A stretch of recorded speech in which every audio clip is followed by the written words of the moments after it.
잘 오셨습니다. 축복합니다.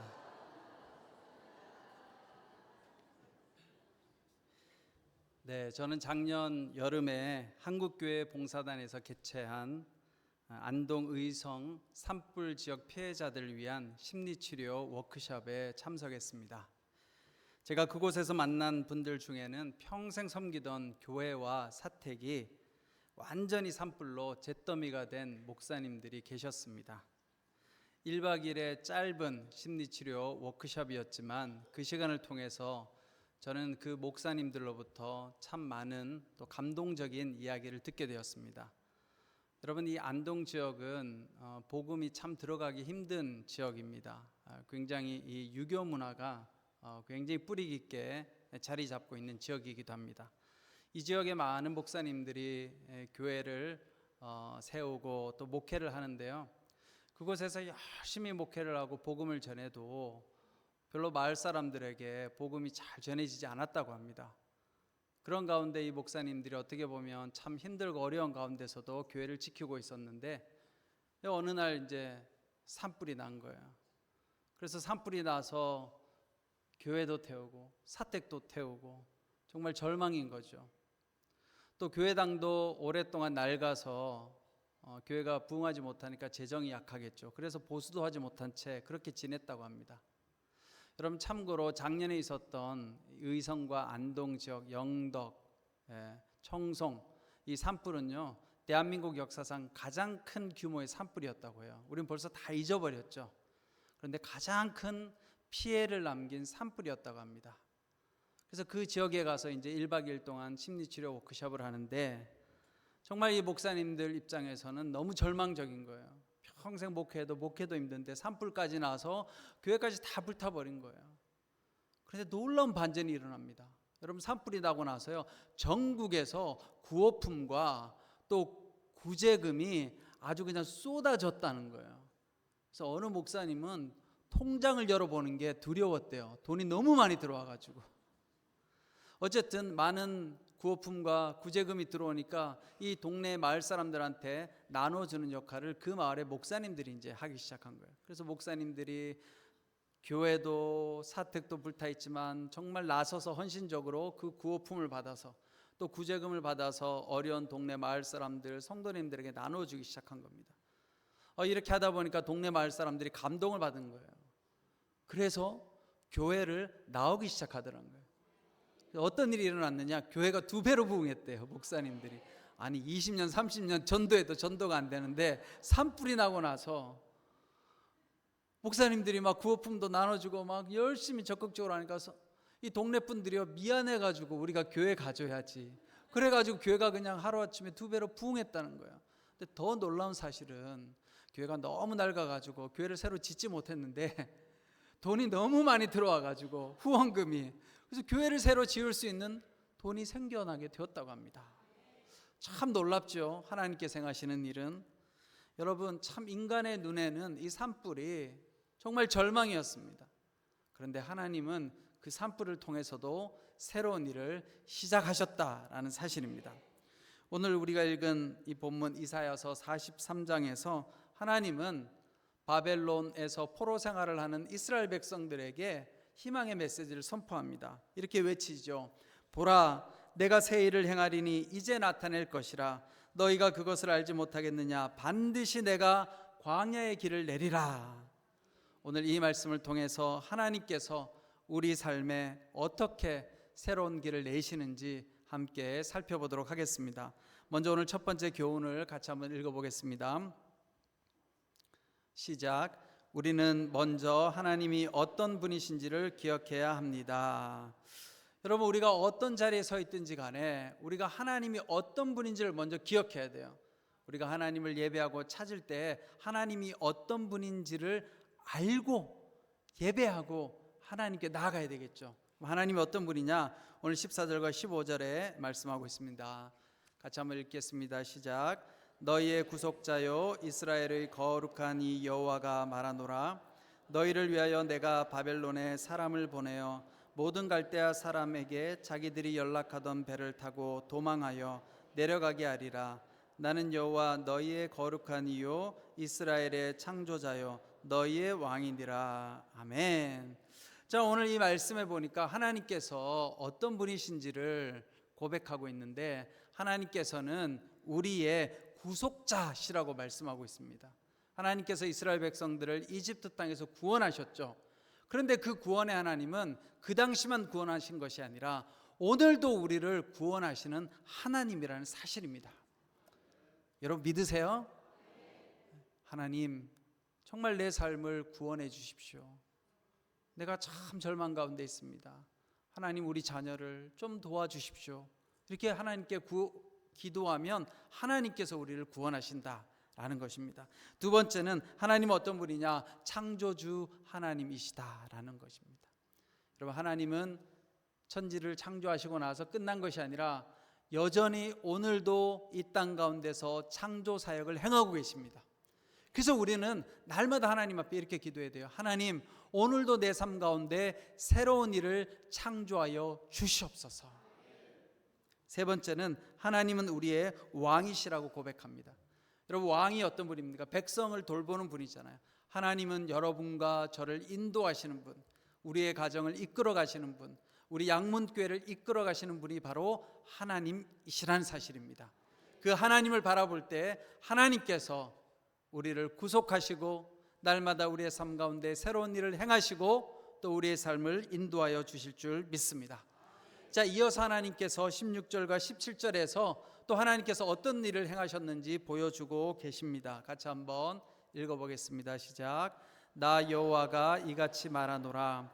바다 가운데의 길을, 큰 물 가운데 지름길을 내고 병거와 말과 군대의 용사를 이끌어내어 그들이 일시에 엎드러져 일어나지 못하고 소멸하기를 꺼져가는 등불 같게 하였느니라. 아멘. 여러분, 하나님께서 어떤 분이라고 말씀하십니까? 지금 이스라엘 백성들의 출애굽 상황을 묘사하고 있죠. 내가 이스라엘 백성들을 홍해 가운데서 내가 구원해냈다, 그렇게 지금 하나님께서 말씀하고 있습니다. 여러분, 이 하나님은 오늘도 여전히 살아계셔서 우리의 삶 가운데 이렇게 역사하시는 하나님이십니다. 사랑하는 성도 여러분, 우리가 어떤 자리에 있든지 간에 가장 먼저 우리가 회복해야 할 것은 하나님이 어떤 분이신지를 기억하는 거예요. 하나님은 우리를 구원하실 수 있고, 하나님은 우리의 삶을 새롭게 창조하실 수 있고, 하나님은 날마다 우리의 삶을 인도하시는 분이라는 사실을 믿고 하나님 앞에 나아가면 하나님께서 새 일을 행하실 줄 믿습니다. 이제 두 번째 교훈입니다. 같이 한번 읽겠습니다. 우리는 옛 영광과 옛 상처의 사슬에서 벗어나야 합니다. 우리 18절 말씀을 읽겠습니다. 너희는 이전 일을 기억하지 말며 옛날 일을 생각하지 말라. 자, 하나님께서 이 말씀을 왜 하셨을까요? 하나님께서 이 말씀을 하신 이유는 너무나 많은 사람들이, 또 이 당시에 바벨론 포로 가운데 있었던 이 이스라엘 백성들이 과거의 영광에 빠져 있는 거예요. 그리고 또 과거의 상처와 아픔에 매몰되어서 오늘 현재를 살아가지 못하는 거예요. 여러분, 이스라엘 백성들이 포로로 끌려갔어요. 그리고 그곳에서 70년 동안을 살았습니다. 좌절되겠죠, 그렇죠? 그 마음속에 어떤 마음이 있었겠어요? 우리가 옛날에는 예루살렘 성 안에서, 예루살렘 성전에서 하나님을 예배했던 그런 좋은 시절이 있었는데 도대체 이게 뭔가, 이런 한탄을 했겠죠. 또 한편으로는 그 포로 생활 과정 가운데서 일어났던 여러 가지 아픔과 상처에 매여서 오늘 현재를 살아가지 못하고 절망하고 낙심하고 그렇게 살아가고 있었던 것입니다. 그런 이스라엘 백성들을 향하여 하나님은 과거의 영광에 매이지 말라라고 이야기합니다. 여러분, 우리도 그럴 때가 있잖아요. 그때가 좋았는데. 여러분들도 그럴 때 있잖아요. 내가 젊었을 때는 참 멋있었는데, 참 예뻤는데, 아니, 지금도 괜찮아요, 여러분. 지금도 괜찮습니다. 옛날에는 그랬는데, 아, 옛날이요, 그러잖아요. 근데 여러분, 오늘 현재를 우리가 누리고 살아야죠, 그렇죠? 과거에 너무 빠져 있을 것이 아니라. 또 많은 사람들은 상처와 아픔 가운데 매여서 살아가요. 의외로 많은 사람들이요, 과거의 기억을 가지고 살아갑니다. 그러니까 오늘 현재를 못 사는 거예요. 옛날에 내가 이렇게 했는데 실패했지. 그때 내가 그 사람한테 배신당했지. 난 사람을 믿을 수가 없어. 그래서 여전히 그 과거의 상처와 아픔이 나를 붙들고 있는 거예요.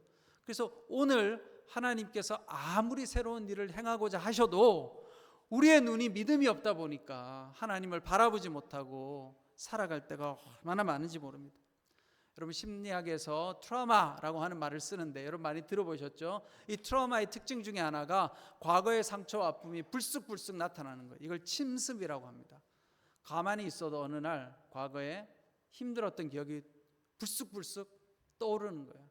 여러분들 중에 혹시 과거에 힘들고 어려웠던 것이 가끔씩 불쑥불쑥 찾아오면 내가 아직 상처가 치유되지 않았구나 이렇게 생각하시면 돼요.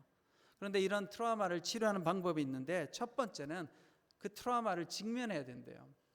많은 경우가 우리가 트라우마를 겪게 되면요, 왜곡된 감정 속에 빠져 있다는 거예요.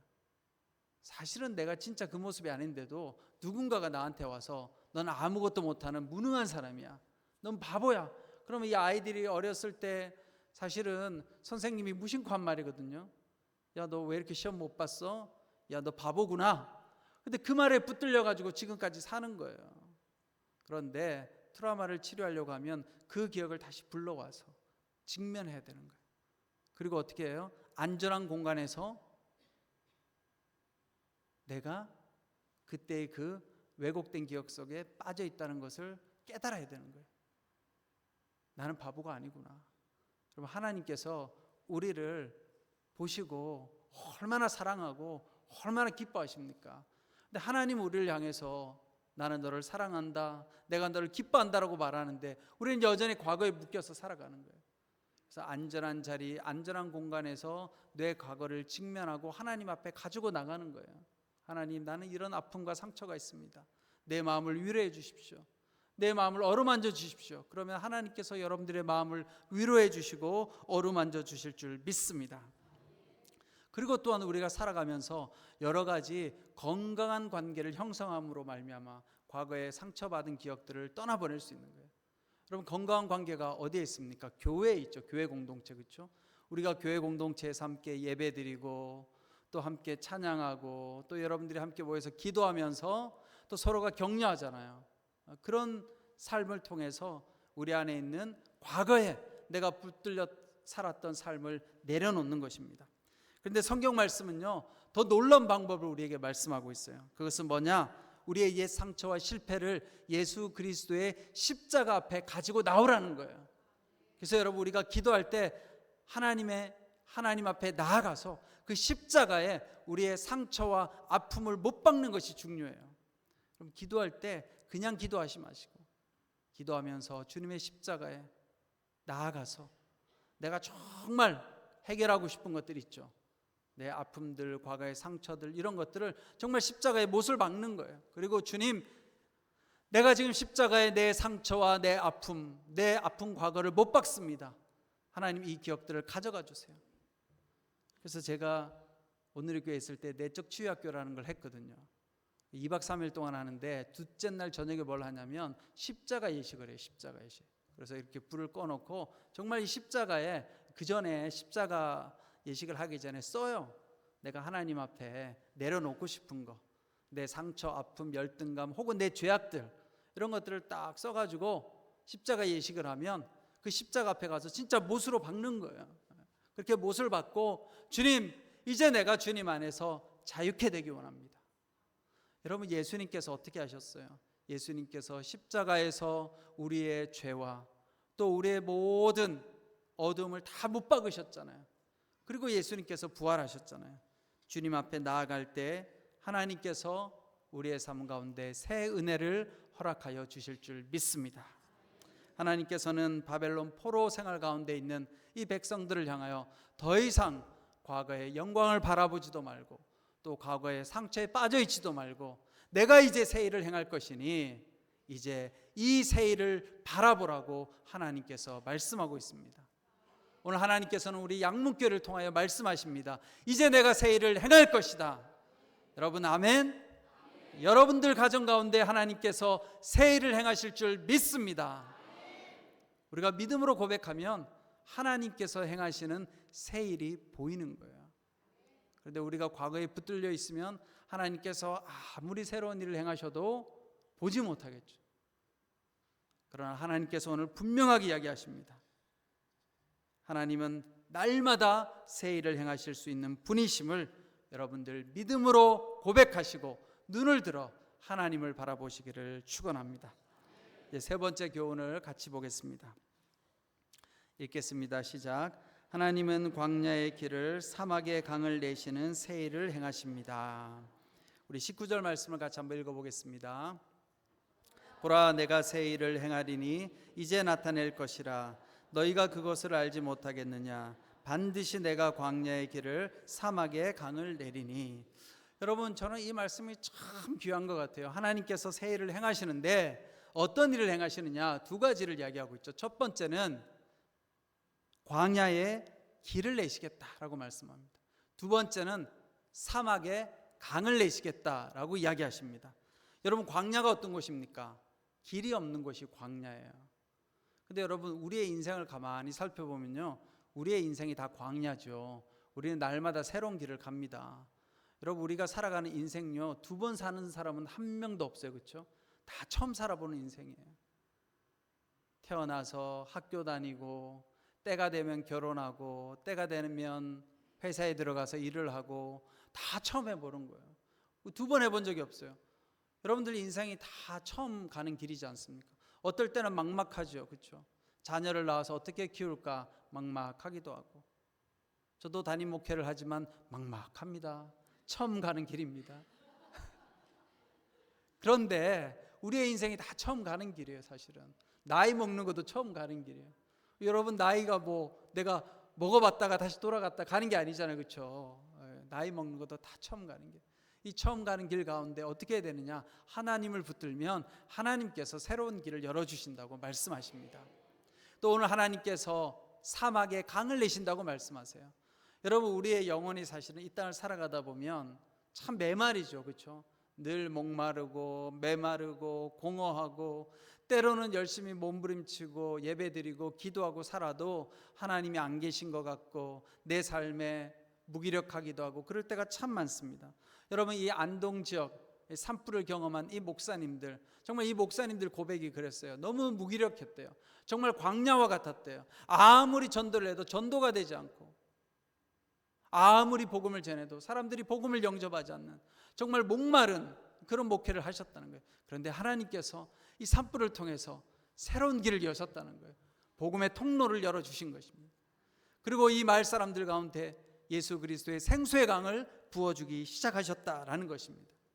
여러분, 우리가 하나님 앞에서 겸손한 마음으로, 하나님, 나는 하나님 없이는 아무것도 할 수 없습니다.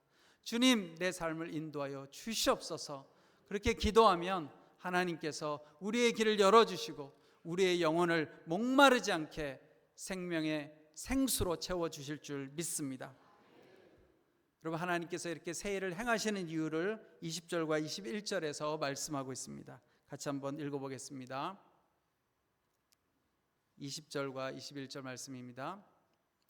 네, 시작. 장차 들짐승 곧 승냥이와 타조도 나를 존경할 것은 내가 광야의 물을 사막의 강들을 내어 내 백성 내가 택한 자에게 마시게 할 것임이라.